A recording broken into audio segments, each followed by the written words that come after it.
Alright, so have you all met Mr. People Pleaser? And can I see a show of hands? Oh, great.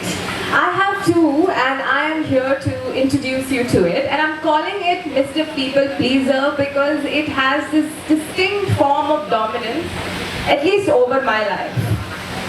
This is my representation of what Mr. People Pleaser looks like for me. As you can see, it doesn't have any shape or form, but it manifests within me by telling me what is considered good or bad. Today I represent a countless number of women that I've met in my life and in my practice, and all of them have had a brush with Mr. PP. I'm sure many of the women here also echo my thoughts. I can hear people smiling, I can hear some women nodding, and I don't want to exclude any gender per se, but I know patriarchy has made us women don this hat more than others. So I was introduced to Mr. PP, that is Mr. People Pleaser, at a very young age, and it came in the form of conforming to adults, wearing this very beautiful smile, being the peacekeeper, and excelling in academics.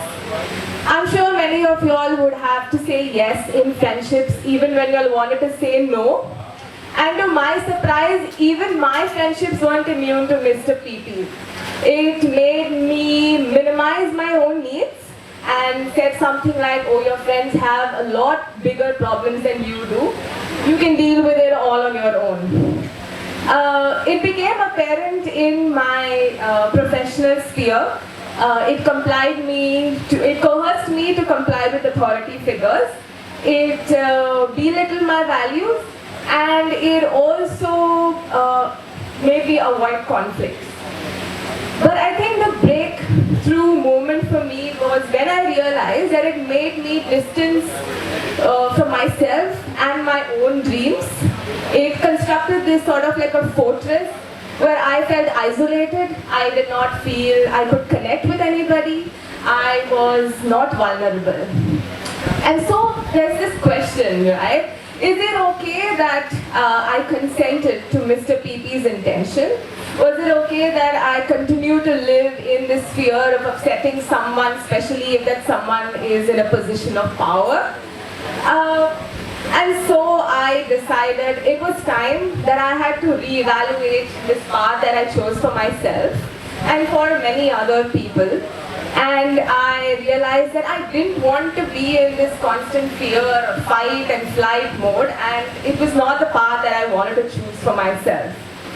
And so I decided it was time to question the intentions of this guy. And I questioned, and I said enough is enough. What would happen if I reclaim my voice, my thoughts, my needs? And Mr. PP, as you can see, is not very happy about it. And this led to the birth of a skill that I now name owning authenticity. And as I began embracing this skill, I found myself move away from judgment towards acceptance, move away from failure and towards forgiveness, move away from perfectionism and just giving things a go. I also found myself inviting my friends and other people who care for me into my life, allowing them to handhold me, show my vulnerable side, and I realized that I don't have to be or feel alone. And so as I embrace this skill of owning authenticity, what is most important is how I show up for myself and the people around me. And it involves this being gentle with my needs without having to undermine anyone else's. And that's what I stand by. And what also became more paramount for me is that I had zero tolerance for any kind of abuse, injustice, disrespect, or any kind of judgment. I began having more clear boundaries for myself, for my friends, as well as people around me. Standing up for myself even if I felt afraid. And for me to continue this battle with Mr. PP, I have to take care of myself, right? I have to replenish and re-energize myself. And I use my dogs for it. I use being in nature I journal, and I read. And all of this has allowed me to find my voice.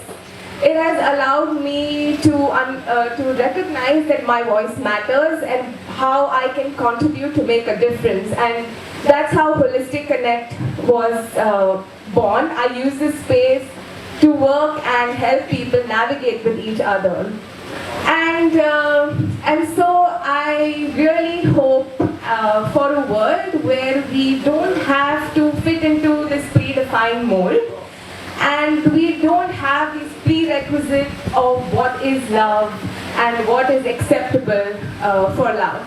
And I yearn for a world where we don't have to stifle with pleasing other people and be always nice or good. And what is important for me as I move forward is to broaden my perspective. What is important for me is to love and be open and be tender with people in my life. And I think as we come to the last slide, to be able to say what we want to say and what we really mean when we say things, and when authenticity becomes the norm of our everyday existence, where we break free from people pleasing and accept the boundless possibilities of being unapologetically you. Thank you.